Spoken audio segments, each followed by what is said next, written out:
June 19 ബുധനാഴ്ച.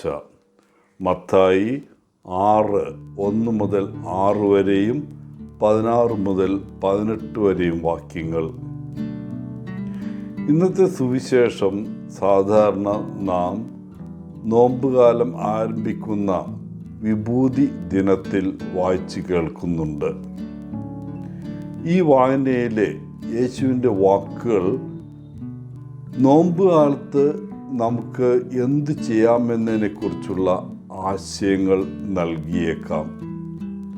എന്നാൽ നോമ്പ് കാലത്ത് മാത്രമല്ല, വർഷം മുഴുവനും നമ്മൾ എന്താണ് ചെയ്യേണ്ടത് എന്ന് വായന പറയുന്നു.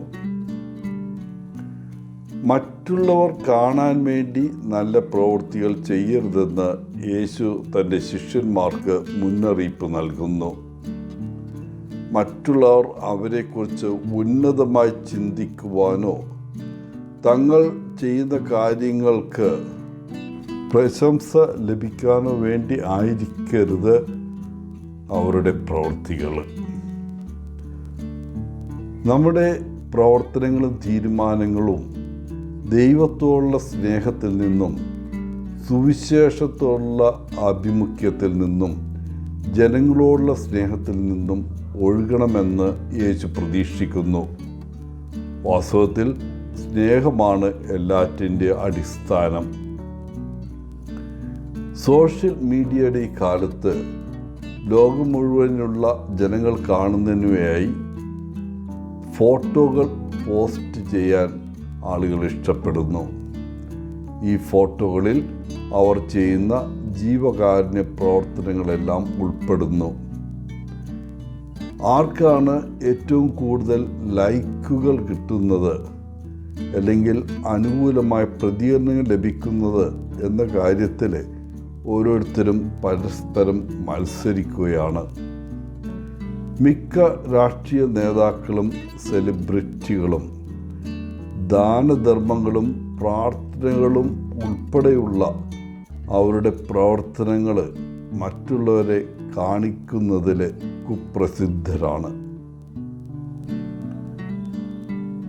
നമ്മുടെ പ്രവർത്തനങ്ങൾക്കുള്ള ആന്തരിക പ്രചോദനം എന്താണ്?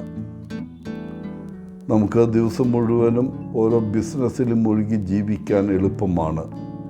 എന്നിരുന്നാലും നമ്മുടെ പ്രചോദനം എല്ലായ്പ്പോഴും ശുദ്ധമാകണമെന്നില്ല.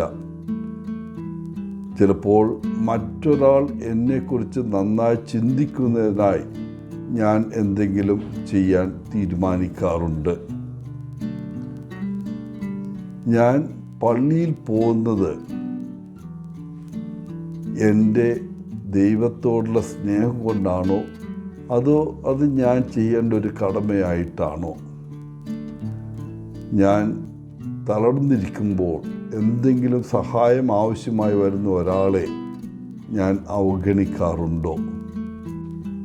ഞാൻ നല്ല മൂഡിലല്ലെങ്കിൽ എന്നെ സമീപിക്കുന്നവരോടൊക്കെ ഞാൻ മോശമായി പെരുമാറാറുണ്ടോ?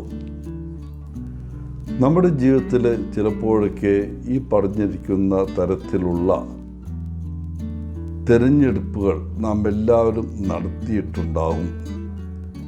എന്നിരുന്നാലും നമ്മുടെ സമയത്തിൻ്റെയും ശ്രദ്ധയുടെയും ഭൂരിഭാഗവും സ്വന്തം ആവശ്യങ്ങളിൽ കേന്ദ്രീകരിക്കുന്നതിനേക്കാൾ കൂടുതൽ മറ്റുള്ളവരുടെ നന്മയ്ക്ക് വേണ്ടി പ്രവർത്തിക്കുവാൻ നമുക്ക് പ്രേരണ നൽകട്ടെ. എല്ലാവർക്കും നല്ല ഒരു ദിനം ആശംസിച്ചുകൊണ്ട് ഒത്തിരി സ്നേഹത്തോടെ പോളച്ചൻ CSSR from Kerala.